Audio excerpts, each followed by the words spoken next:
Before I start, I'd like to say that this presentation is not suitable for children, and if we could hold any questions till the end.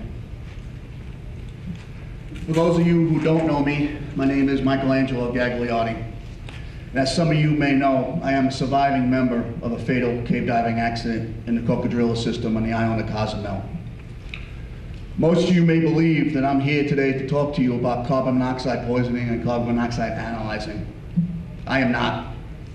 You really don't need me here to teach you that. There are instructors and doctors in this room who can really do a much better job than I can. What I am is an artist. And I'm here today to paint you a picture of a fatal diving accident. And I'm doing this because if you continue diving long enough, you will know, or you may become a rescuer, teammate, body recoverer, or a victim. And if you understand the nature of a diving accident, you may raise the odds that you will survive such an accident. Each member of our team came away from the events of October 16, 2011 with a different perspective. Today I'm going to relate to you what happened from my perspective. I am alive and here today to talk to you because Brendan Napier is dead. That is simply a fact. We had 2 tanks of nitrox. Brendan grabbed the first one and I grabbed the second one. And Brendan died 1,000 feet into the cave. Had it been the other way around, Brendan would be up here today speaking to you about me. Because we never saw carbon monoxide as a threat, there is no scenario that has both of us surviving that day. The moment we submerged, one of us began to die.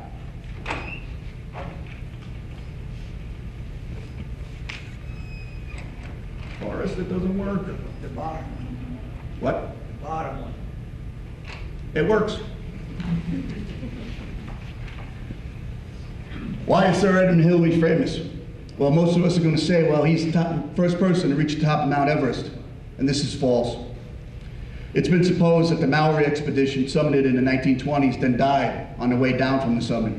In fact, George Maori's body was found just a few years ago on his planned descent route. Sir Edmund Hillary is not famous for being the first to climb to the top of Mount Everest. He is famous for being the first to climb down from the top of Mount Everest. We are remembered for how we lived and how we died. And like it or not, Brendan will be remembered as the cave diver that died of carbon monoxide on the island of Cozumel. And this is also just a fact. I really couldn't think of a very good title for so somber a presentation. So I went back to my logbook to look at what I wrote that day. And the date was October 16, 2011. Our dive time was 35 minutes.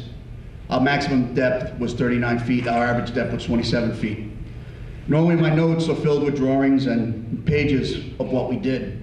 On that day, I simply just wrote, Brendan died. Dive to the air dome room went wrong. And I could think of no better title for what I'm talking about today. I am a cave diver like most people in this room. I have over 22 certifications, full cave, DPV, gas blending, advanced trimix. I am also an artist. And that day I was there as expedition artist. And I was using video mosaic mapping techniques normally used in shipwrecks to document the system. I had been trained 5 months earlier at this very conference by the International Underwater Cave Rescue and Recovery Team, and I highly recommend that you take that course. It'll be taught tomorrow. Everything today is from my point of view. Any times I give you are approximated. Brendan Napier was an electrical engineer, technical scuba diver, cave diver. He was a member of the American Deep Caving Team, motorcycle adventurer, mountain climbing, and he was 33 years old when he died. We were diving a passive closed-circuit rebreather called the GEM rebreather, gas extending machine. This machine, unlike semi-closed rebreathers and closed-circuit rebreathers, has no diluent and no 100% oxygen. Gas from a nitrox drive tank is delivered via open circuit regulators. 1/7 of our gas is lost, while 6/7 is reused. The carbon dioxide is removed via a scrubber. There are no mechanical parts, no pure O2, no diluent. It gave us extended bottom time, full bailout, and our decompression schedule was the same as open circuit. Just a quick drawing of the rig we were using that day. As you can see, we side mounted 2 aluminum 80s. The drive tank ran through, we inhaled, it worked just like an open circuit regulator, sucked in 1/7 of the gas, pushed it back through the counter lungs, through the scrubber, and back out the mouthpiece. We had scheduled a 4,200-foot swim to the air dome room, which is a small open air room 42 feet into the cave. What we were going to do that day is we were bringing camera equipment in so I could video mosaic the room. We were going to put a camera high up on a pole on the top, rotate it, and I was going to come back and create a picture of this room. Afterwards, we were going to continue exploration past the room. In the week before, we had set safety bottles every 1,000 feet into the cave as emergency bailout. Brendan and myself were diving pre-production GEM rebreathers, driving the unit with 32% and airing out bailout. The other 3 divers on our team were on open circuit with 2 primary tanks and an aluminum 80 stage bottle, all filled with air. 3 of the surviving members, besides myself, 3 of the surviving women, including myself, were trained by the International Underwater Cave Rescue Recovery Team. 2 members also worked as emergency room nurses. The 5th member worked as a dive master and an instructor on the island. Before this dive, we were pretty relaxed. We joked about having to change our O-rings yet again. Members stressed to each other to swim slowly. It had been raining very heavy, and visibility was very poor until we got in the cave. In fact, 3 days earlier, I had run a line out of the water onto a tree, and the day we went to go dive, that line was now completely submerged.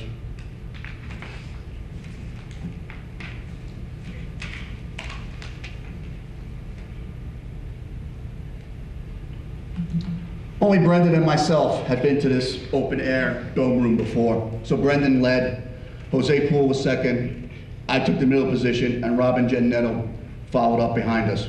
Again, we joked and we relaxed. Despite the weather, we were having fun. We were diving in paradise. The dive started as planned, as a slow, even pace, about 20-foot depth. Approximately 15 minutes and 1,000 feet in, Brendan began to accelerate away from the team. Jose and myself tried to keep up with him. The rest of the team fell behind. We became strung out and separated. At 17 minutes, Brendan briefly began shaking, then went still, drifted to the ceiling. Both his rebreather mouthpiece and his bailout regulator were deployed and dangling. The light on his Goodman handle fell off his arm. Both the rebreather and the bailout tank were later found out to be turned off. Jose and myself deployed our bailout regulators. Jose reached him first, and the 3 of us drifted to the floor. These are some of the psychological effects I experienced during a rescue attempt. My emotions became cut off. Think of the floodgates from the film Titanic as my mind, and the waters as my emotions. The instant my mind clamped down, and my emotions were gone and remained gone for several days. My reasoning strained. As I said earlier, Brendan had sped up, despite the dive plan calling for us to swim slowly. Seeing him stop, my first thoughts were, gee, thanks for waiting for us, a-hole. And then I saw his rebreather mouthpiece and bailout regulator deployed. And even as I deployed my regulator, my emotions cut off, and my next thought was cold, illogical, and out of place. Brendan just died. I guess this survey's now over. Throughout the rescue attempt, I kept repeating in my mind all the training I had had. Keep the regulator in his mouth, purge it, stop, purge it, repeat. Switch your regulators, don't become a second victim. And into this training mantra with third-person thoughts like, Michelangelo, how come you feeling nothing? You must be some cold-hearted bastard. Thoughts that were illogical and wrong, but nevertheless were there. I experienced tunnel vision. As we focused on a rescue attempt, the world became smaller and smaller, removing the peripheral and seeing only Brendan. Some of my memories of the event are quite vivid, while others are hazy. I do not remember how we got out of the cave that day. I just remembered following a light. But I clearly remember the color of Brendan's skin, how sharp his teeth were when I had to force my fingers into his mouth. And I only remember seeing one line arrow that day, the last one. Time came out of sync. At points it sped up. and at other points, it slowed down.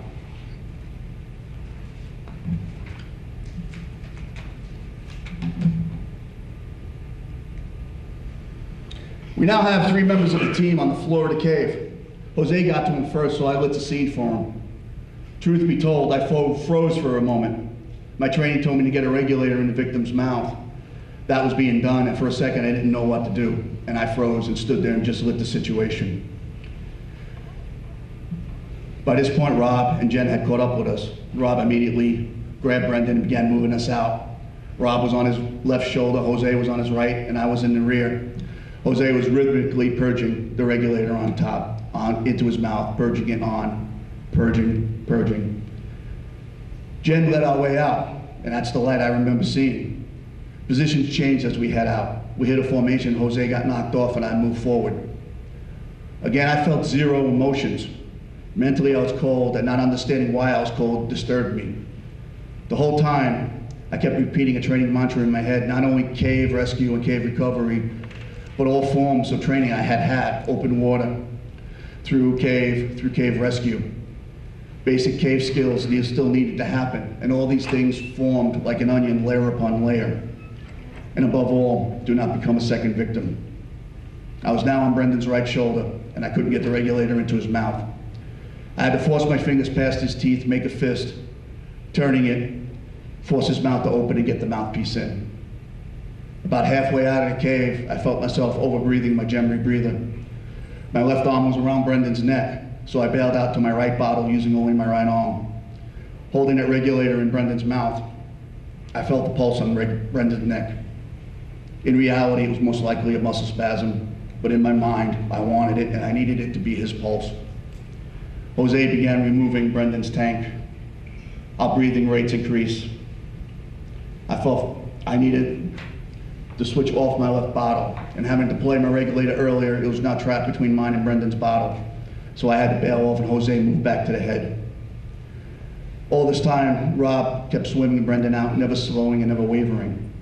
After making a regulator switch, I positioned myself with my shoulders on the bottom of Brendan's fin, and I kicked for all I was worth. And again, stressing, my emotionally compromised mind ran through the mantra of what needed to happen next, bizarre thoughts slipping in. Kick harder. There's a 100-foot mark. Deploy your trilobite knife. You're gonna need to cut him out of this harness. Wow, Lamar was right. The body does stay stiff when you swim him like this. Cut this harness away as soon as you break the surface. And again, I have no memory of how we got out of that cave. I just followed Jen and she lit the way. We broke surface 17 minutes after we started out. Jen and I cut away Brendan's harness while the other members of the team removed their harnesses. The bodies were pulled up onto the bank. Jose began CPR. A crowd formed, we yelled 911, which quickly turned to Ambalista. I removed and cut away my own harness and fell in to relieve Jose with CPR. As I performed CPR, I looked at Brendan's face as water began flowing out of his mouth, ears, nose, and eye. And then the water turned pink, and the water turned red, and then it turned to a red foam. And I'm telling you this today not to be dramatic, but because it was at this point, my training failed, and for a second time I froze. I looked into my friend's ashen face and seen him crying, red foamy tears. Time stopped, and I just stood there. And it wasn't until I heard Jem yell at me, "God damn it, Michelangelo, don't you dare stop," that I jump-started again and jumped right back in. During CPR class, they will tell you that you will become too exhausted to continue. And during that class, I thought, no way, not me, that's never gonna happen. And not only did it happen, but I was shocked how quickly it did. In the classroom and on the dive accident forums, all this is all simple and clean.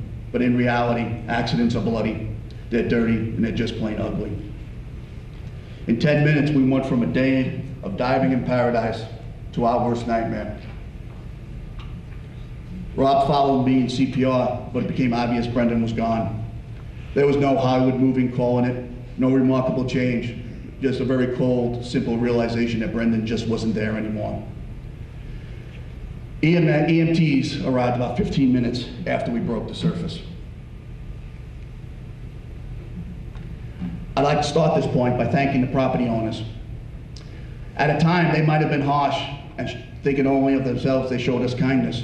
The operation manager assigned busboys to follow us with towels, water, and a watchful eye. We were offered O2, but we all declined. I recall telling the EMT that I didn't need O2, I needed to keep doing stuff. We covered up Brendan, made phone calls to the other team members at other sites, and then a numbness took over. We had treated this rescue attempt as a carbon dioxide hit. We had thought our rebreathers had failed. We answered the questions of the police. The police confiscated the nitrox bottles. By this point, teammates from the other sites began to arrive and took care of our practical stuff, like packing up the dive gear. Eventually, I found myself sitting on the curb of the parking lot, taking water in my mouth, but not being able to swallow. I just spit it out into the street.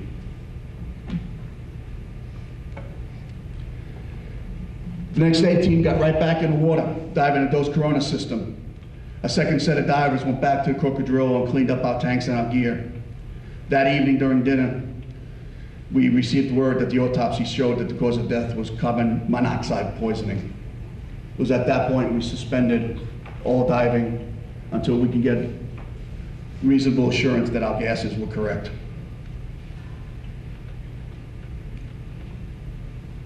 Survival psychology and the 10-80-10 theory is a study by Dr. David Sawalski on how people will act in an emergency.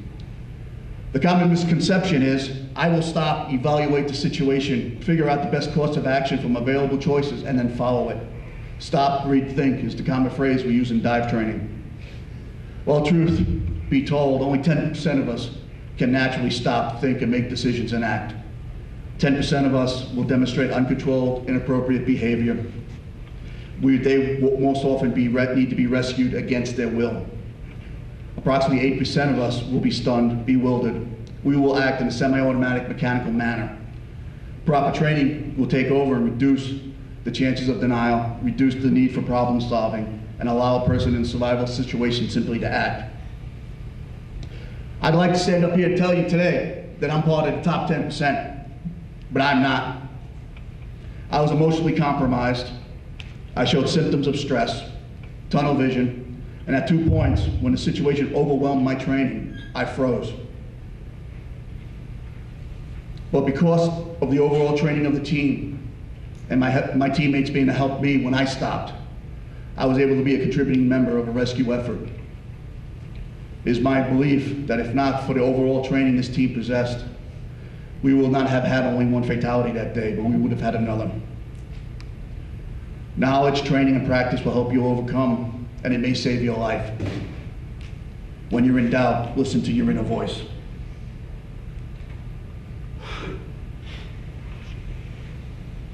I learned about normalization deviance theory a few months after the accident over a series of YouTube videos by astronaut Mike Mullane. He says, in short, that by eroding your safety standards by small increments, you will over time have a team failure. Mike in these videos asks, when did NASA know about the problems with the O-ring design which brought down the Space Shuttle Challenger in Flight 25? Mike answers, Shuttle Flight number 2. Those O-rings were designed never to show signs of stress. But there they were in Flight number 2 with charred O-rings. Standard called for grounding of the fleet, but no one wanted to do that due to cost overruns and external pressure to keep these flights on schedule.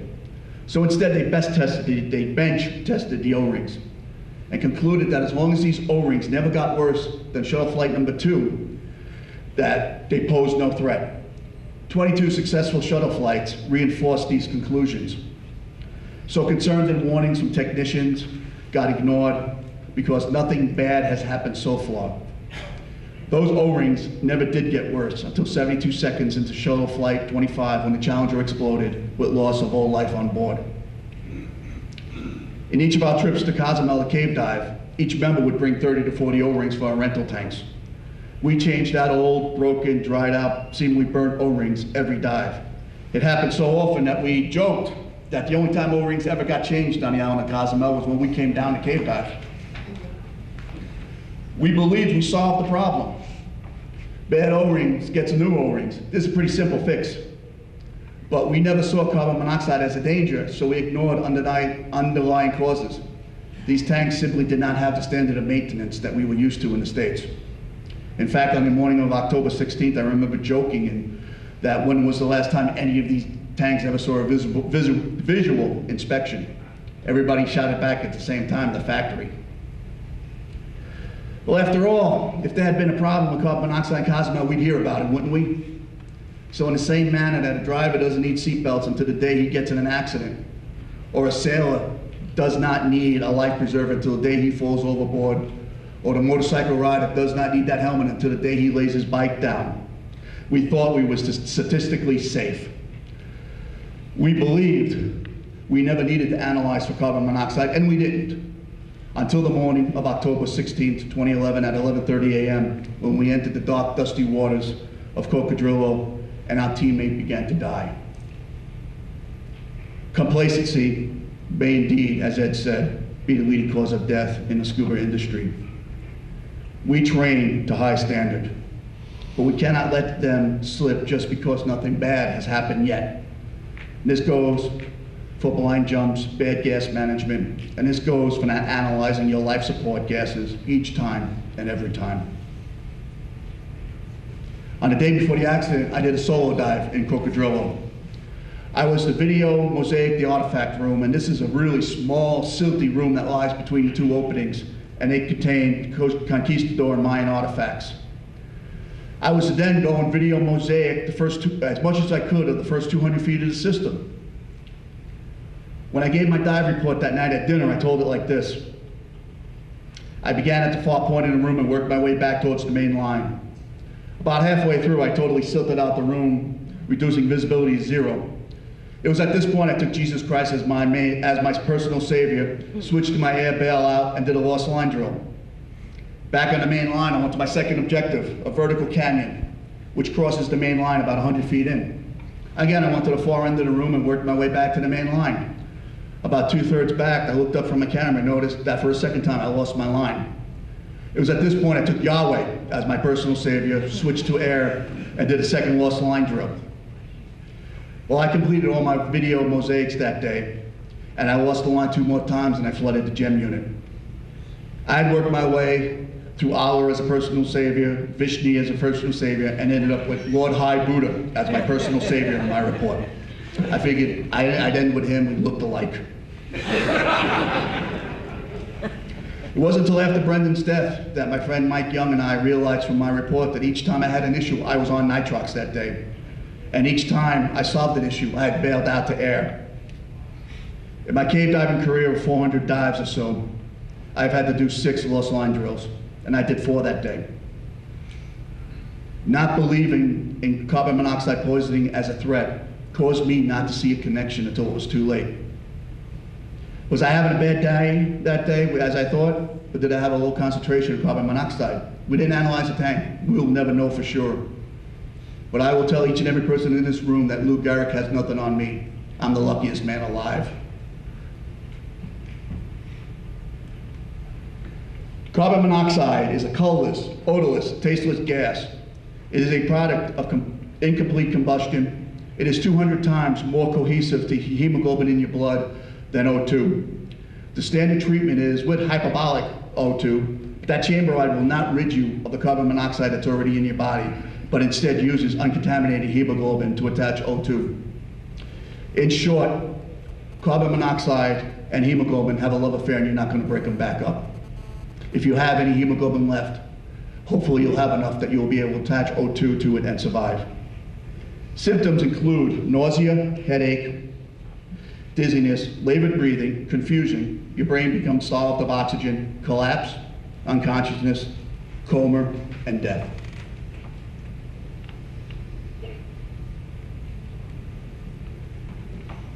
Why is the need today to analyze for carbon monoxide greater? Well, more and more cases are being reported. At least 2 possibilities since the accident. 0 data on how many of cases of scuba flu are actually low concentrations of carbon monoxide. Scuba diving world in general is getting smaller. The business of scuba moves faster than technology in a lot of parts of the world. And quite frankly, money moves a lot faster than common sense. More dive sites are open in more exotic locations, and this can happen anytime and anywhere.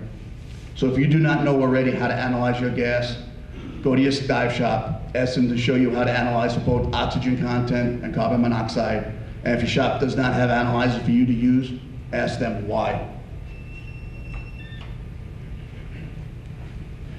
A year ago, when I first began talking on this subject, I did, with the help of Divers Alert Network and Dandy Don on Scuba Board, a 60-minute Google search using just the words scuba and carbon monoxide.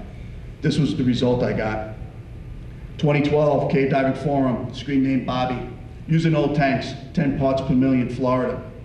2012 Scuba Board Canadian News, female adult diver acts confused, drowns. The other members on the boat show signs of nausea, headaches, dizziness.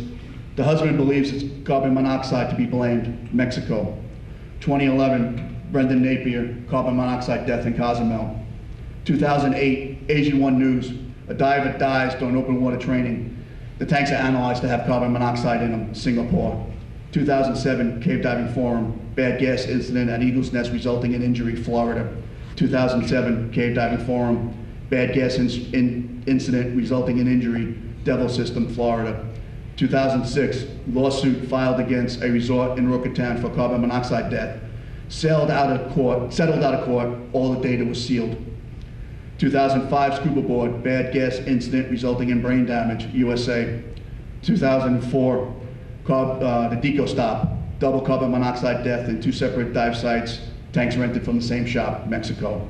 Data unknown, dive trainer. Article relating to carbon monoxide death. None of these were proven in a courtroom beyond a reasonable doubt that we had carbon monoxide, but it does give reason to believe that an issue exists. And a carbon monoxide handler may save your life and prevent injury.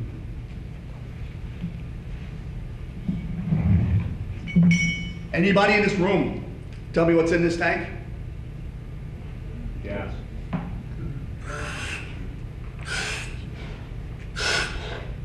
How about now?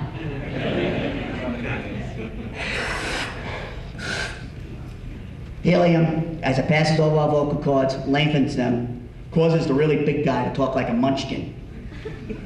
But there's no way to tell what other gases are in this tank, or what the percentage of those partial gases are.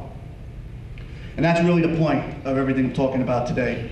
This tank cannot tell you what's inside of it.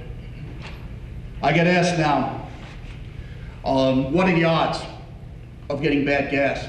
And I tell people, for me, it was 50%. And then they ask, yeah, but what is it for me, Michelangelo? What are my odds of getting bad gas? And I tell them, 50%. Either the gas in this tank is breathable, or it is not. Either it will support your life, or it will not. And the only way to know is to fully analyzing it. The accident happened because we never believed that the contents in the scuba tank can actually kill us.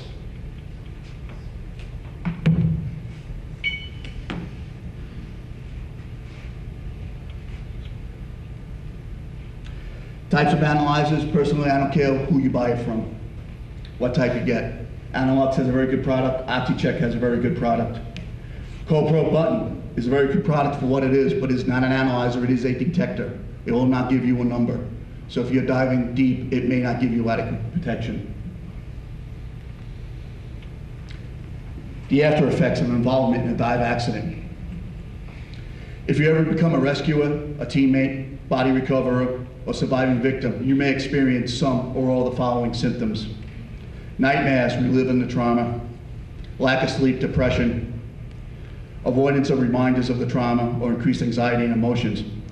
If you do, you're completely normal. However, if they persist, please seek help from a qualified provider. I did. Other divers who have gone through something like this reached out to me. So if anybody ever needs an ear to talk to, please feel free to call or to email me. And there is hope. Post-traumatic growth syndrome refers to the transformation phenomena experienced by some survivor of trauma. You can work to bring something positive out of this experience. I read books on why some survive and some don't. And I did this because I wanted to try and understand why I'm alive and Brendan isn't. So when reading about post-traumatic growth syndrome, I came across a really interesting statistic. Of all the types of military personnel the single group that showed the highest success rate in post-military civilian life were POWs. And of that group, the highest success rate was Vietnam POWs.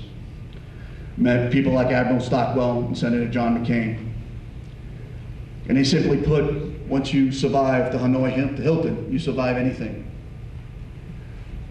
And you cannot go back and unmake the past, but you can try to make the future better, and you can try to make it safer. The surviving members of the team now refer to Brendan's law, and that's simply stated: know what you're breathing. Analyze your gas, each tank and every dive. Carbon monoxide can and has killed. And I will now take any questions.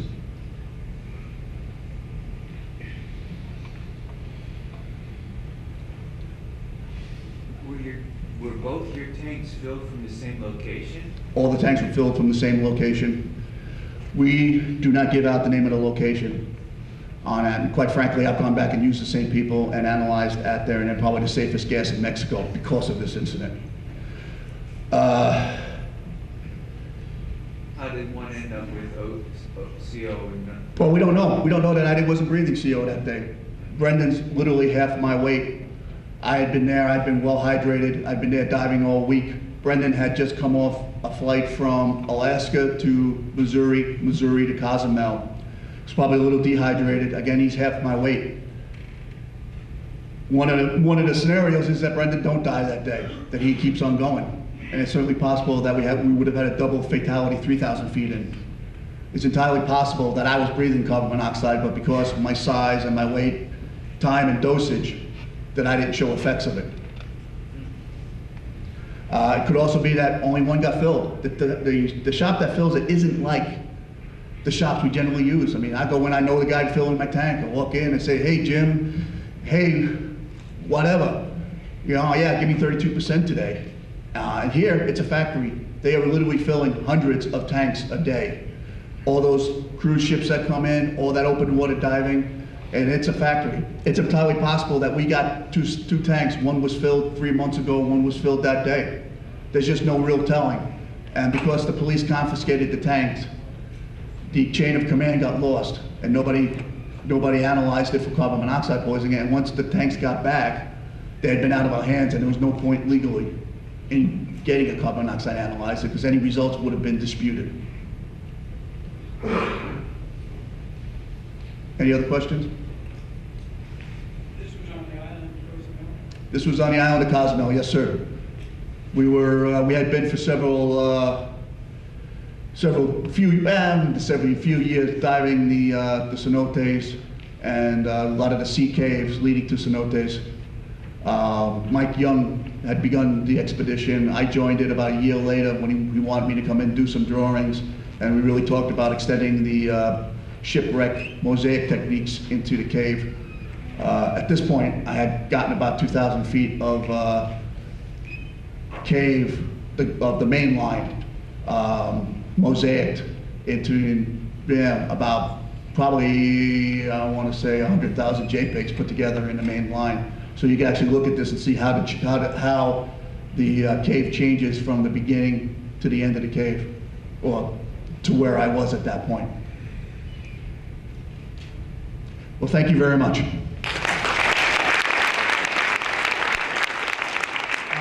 And if anybody's interested, the books I read were Survival Psychology by David Sawalski, David Sawalski, MD, I should say. And that's also in the Cave Diving Articles and Opinion by Jill Heinerth and Bill Oldengarden.